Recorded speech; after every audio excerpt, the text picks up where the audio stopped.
Good morning, everyone. Welcome back to Inspiration for Today. And I'm glad you tuned in. We're calling this 4 days Favorite Things Week. And you've already seen two of my favorite things. Today is a little bit different. But I would say it this way. And you think, well, what are your favorite things? And I define that in a way of if I heard there was a fire or a flood coming or whatever, what would I grab out of my house? That would be a favorite thing, Interesting. wouldn't Yes. it? And it's a good way to think, okay, what is it? Mhm. And and Joan's with me again today. Thanks for staying around. We're going to have fun with this, I think. But this one's more sentimental to me. And here's the picture. And tell me if there's glare on it or whatever. But this is a picture of my father by his plane on an aircraft carrier in World War II. And I love this picture. It was signed by every man in his crew. Oh. Evidently, there were about 20 guys who flew these planes together as a unit. Mhm. And so they all signed this. And I assume those 20 guys have the same picture Yeah. somewhere, or their children now have it. So this is one of my prized possessions. And the verse that I chose to go with that, I found it in actually in Second Chronicles. And the kings, this is the story of the kings. And the king Jehoshaphat, who was a godly guy, was about to go into battle. And he looks out and there was a vast army out there. You ever have things in your life, Joan, that looks like insurmountable? Yes. It's not necessarily people or an army, but things in life sometimes. Mhm. I can think of one right now for you, but I don't know. But life has those things Yes. that are challenges. And just Yes. saying, Lord, how can I get through this? Here's what God said to Jehoshaphat. Second Chronicles 20, verse 15. It says, do not be afraid, Jehoshaphat, although that word is not in there. He says, don't be afraid because of this vast army, for the battle is not yours, but God's. I love that. Mhm. Now, I know that my father and anyone who was in the war, or any war for that matter, Mhm. when they're going into battle or they're in battle, it's a totally scary thing. Yes. And men and women, they pray. Mhm. They pray. And I know these guys, before taking off of that aircraft carrier, now his role was to look for submarines. And Yeah. then I think they would radio it in, and Mhm. then however you attack the submarine. But it was a dangerous thing, and he did get shot down. Really? He did. And he floated around in the Pacific for, I'm thinking, a day or two. Not like some of the stories we've heard for Wow. long periods, but And then who rescued him? Americans. Good. Yeah. Or I might not be here. It was God's hand on him. Yes. It was God's hand. So I'm proud of my dad, but I'm thankful to the Lord, who is really the one who saw him through Mhm. that. And I know my dad, I know he would have been praying at that time. There's no doubt in my mind, although Mhm. he wasn't real active in his Christian faith. But if there's ever a time, Yes. Lord, you saved me from this raft, and Mhm. I'm going to go home and marry Nancy and have Rick.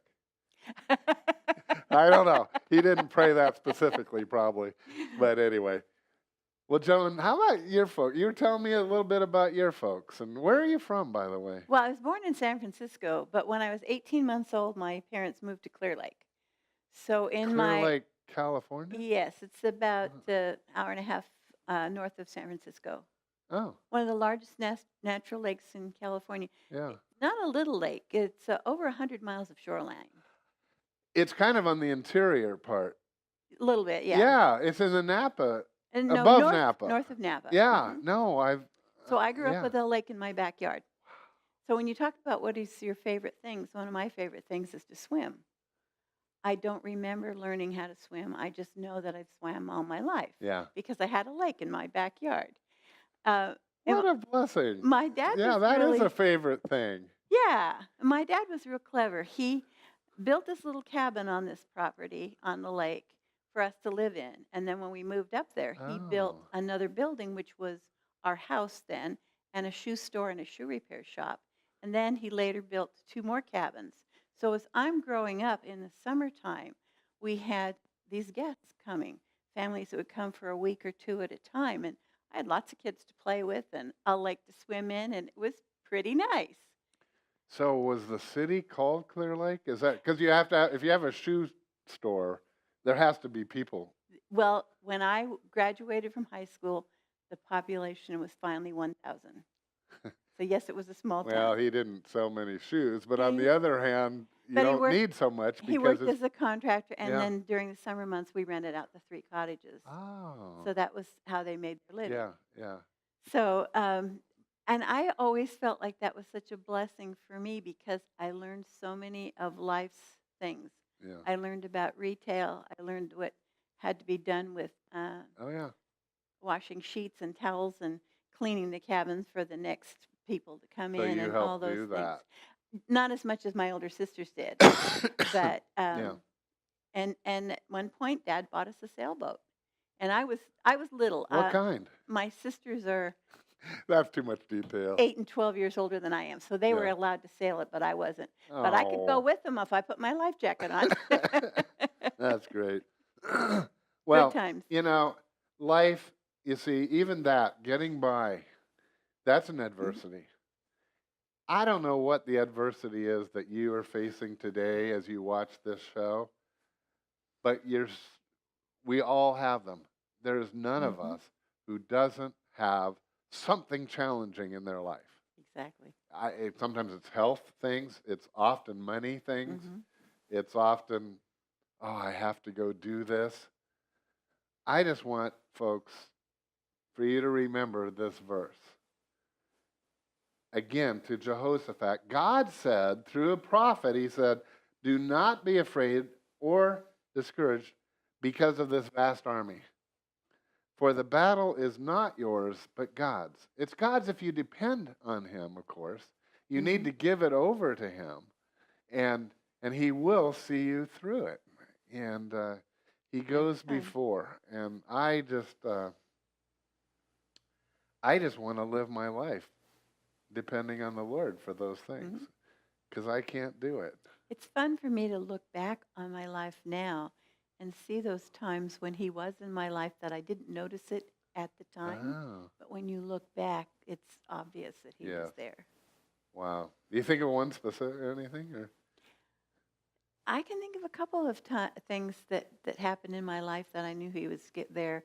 One time I was down here with a friend. We'd gone to Disneyland, and we were driving back, and I had taken the wrong turn to get onto 5. I had turned too soon and turned onto the frontage road. Delayed us by about 10 or 15 minutes. Got back on the 5, and I'm real discouraged with myself because it was a stupid I get mistake. mad at myself for But that. I was talking, Yeah. and not paying attention. Oh. Get up the highway a little ways, and I see all these brake lights. And there had been an accident. And there was this huge dog dead on the left-hand lane. And this car had rolled on the embankment under the overpass. And you And I feel, said to Janet, I said, that's why I took the wrong turn. And she goes, what do you yeah. mean? And I said, well, this happened about 10 or 15 minutes ago, and that's the amount of time that we were delayed. That would have been us, but God's with us. That's one of those times where you saw it, you knew it. I knew it immediately. I think when we get to heaven, there's going to be 100 of those Yes. events that we didn't know. Yes. So Laguna Woods, I hope you got the message for today. Let's take it from my dad. Pray he'll be there with you. Absolutely. Have a great day, won't you?